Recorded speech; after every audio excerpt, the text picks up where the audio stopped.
Guys, Rachel, Erin, and I are going to be presenting on Herbert George Wells' book, The World Set Free, and I'm going to start it off by giving a short biographical sketch on Wells.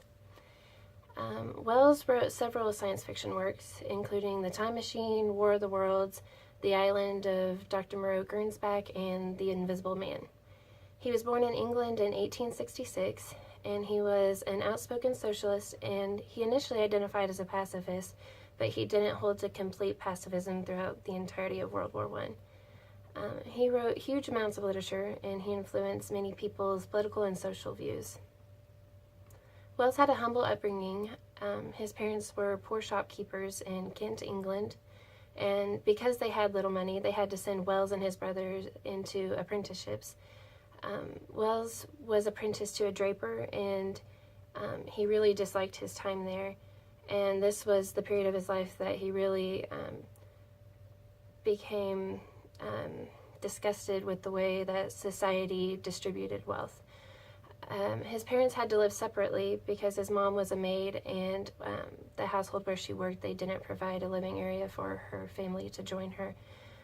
And his mother was a Protestant, and his father was a freethinker, so this led to a lot of difficulties within the family. But his parents did stay together.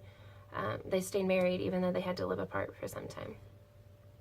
Wells became interested in reading and learning during his childhood when he actually broke his leg, and he passed his recovery time reading books. And during this time, he was largely influenced by classic works like Plato's Republic and Thomas More's Utopia, as well as books by Washington Irving, Charles Dickens, Jonathan Swift, and Voltaire.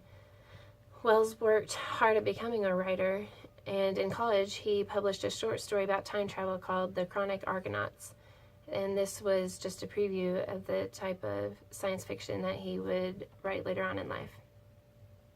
In 1895, he wrote his first novel, The Time Machine. It was an instant success and led to him writing many more fictional novels. Wells explored social and scientific topics from class conflict to evolution. These themes would show up in several of his novels. Many of his ideas of the future influenced how people saw the social and political world developing during that time. He also wrote satire and focused on social criticism. He laid out his socialist views of human history in his book, The Outline of History. He was a member of the Fabian Society for some time, and this was a group that sought social reform, and they believed that the best political system was socialism. Wells explored issues of social class and economic disparity in most of his writings. Wells published The Island of Dr. Moreau in 1896, The Invisible Man in 1897, and The War of the Worlds in 1898. To give an example of his huge impact on popular culture, you could look at The War of the Worlds, which is a book about an alien invasion, and this actually caused a public panic when it was adapted to American radio broadcast. Wells did not only write science fiction, he also wrote many essays, articles, and nonfiction books. In 1901, he published a nonfiction book called Anticipations, and this was basically just a collection of predictions he had, and many of them turned out to be fairly accurate. Some of these predictions were the rise of major cities and suburbs, economic globalization, and different aspects of future military conflicts. Another one of his predictions came true when he wrote about the splitting of the atom and the creation of atomic bombs in his book, The World Set Free, in 1914. And this is actually one of the biggest predictions he made, because in real life, the atomic bomb changed the course of history. And although he was not the reason for the atomic bomb coming to be, he was said to have made a great impression on Leo Szilard, who was the physicist and the conceiver of the nuclear chain reaction. Wells continued to show his capabilities in writing a variety of literature by writing a few comedies even. One of his more popular comedies was Mr. Britling Sees It Through, and this portrayed a writer living in Europe after World War I. And this, along with some of the other books we mentioned, shows that how much his writings revolved around the time period and the issues that arose during World War I. In 1920, he published The Outline of History, which discussed the events of prehistory up through World War I. Wells believed that there would be another major war to come, and he promoted a type of global socialism where he suggested that they should create a single government for the entire world. He also tried to be involved in the forming of political ideas in the real world. He ran for parliament as a Labour Party candidate in 1922 and in 23, but he wasn't elected either time. In 1891, he married his cousin Isabel Mary Wells, but they divorced in 1894. Wells married one of his former students, Amy Catherine or Jane Robbins, in 1895 after he officially divorced Isabel. He and Jane had 2 sons, George Philip and Frank, but he also had several affairs with other women with Jane's consent. He had a son and a daughter with 2 of the women that were not his wife.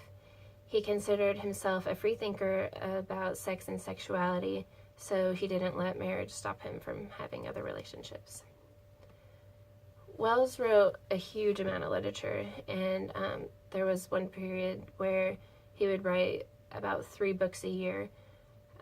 He stayed productive throughout his entire life, but a lot of people commented about how his attitude seemed to darken during his final years of life.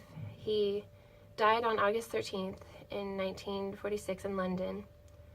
And Wells did a lot of work as an author and as an activist for his socialist beliefs. And a lot of his predictions came true, like we talked about, and this was a big point of notoriety for him. A lot of times he's called the father of futurism, but he's best known as the father of science fiction. Thank you, guys. Hello, I'm going to talk about the social and political climate of the world during H.G. Wells' lifetime.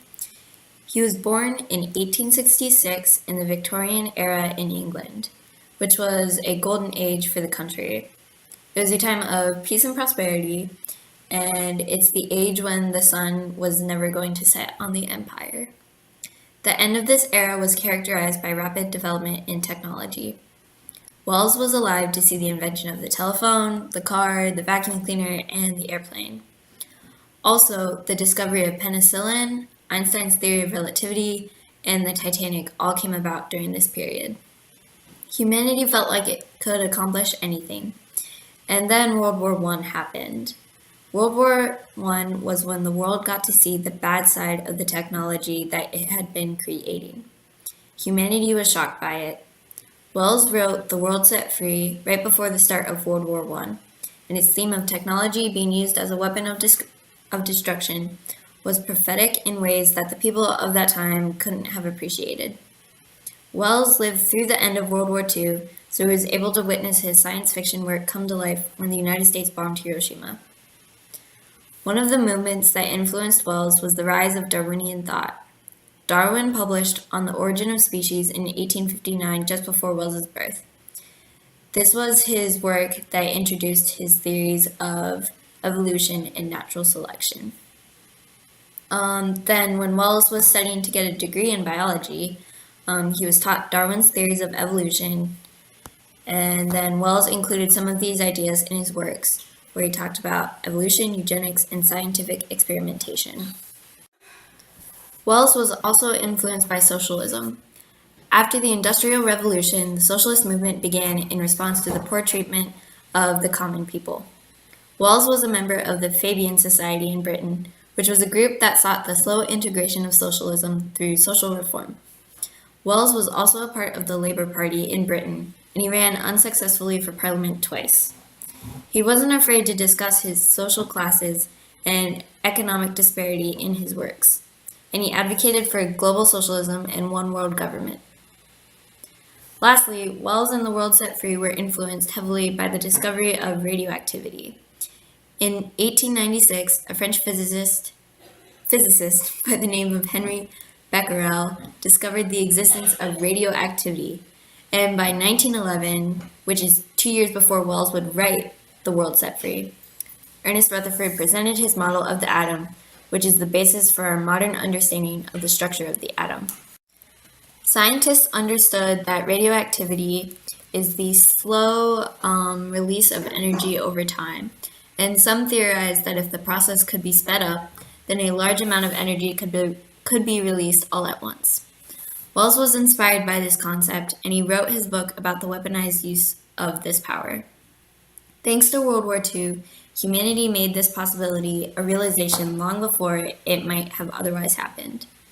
On July 16th, 1945, the first atomic explosion occurred, and less than a month later, the United States bombed Hiroshima. These were the events and movements that affected Wells's thinking and his writing of the book, The World Set Free. So today I'm going to talk about an overview of what Wells was trying to accomplish through the book, the ideas he was pushing, and what kind of society he thinks is best. The World Set Free was one of those future visions. It was written and published upon the tip of World War I. The novel proves that Wells had a gift for prophecy, even though a few of the details played out in a different way. For example, in the novel, the World War would not occur until 1956. The main momentum for the novel was the atomic power, both as a bomb and as a power source. The atomic bomb has many similarities to the actual bombs, including decaying radiation. Wells' portrait of a world war would lead to numerous atomic bombs destroying civilization. Wells had hoped from the ashes of a world war that nationalism would dissolve and a new world state would evolve. He portrays the world war in a horrific way. For one who saw the war as a way to a new world order, he does not handle the horrors of war with sensitivity. He uses a narrative device that this book is written from a far utopian future, and from this far future perspective, it tells of the dark days of the war and then of the end of the countries and the beginning of the world state. The tone he also uses is scholarly and can leave the listener or reader distance from the characters. We see in the third section of the book that we get the heart of Wells' message and his vision of a utopian world government. Wells seems to anticipate the League of Nations and eventually the United Nations in viewing a world united to solve its problems, though he envisions unity so strong it would terrify the outside crowd. The deadly element found in atomic bombs is gathered up and carefully controlled, and reminiscence of various arms control treaties still being implemented today. Not everyone is willing to go along with this peaceful surrender of power and authority. Wells himself was a socialist and seems to have sympathized with the difficulties of the working man. He advocated the idea of world government for most of his life, the same idea that finds realization in The World Set Free. I believe that Wells also started to see himself as an educator to the masses, that through his writing, both fiction and nonfiction, that he could change the world. He was apparently the equivalent to a rock star in terms of cultural popularity at this time, but with the intellectual thoughts of an author. Unfortunately, his instructive charge he placed on himself put storytelling as an aid to the message. Despite these flaws, the novel is filled with a lot of good thoughts and ideas.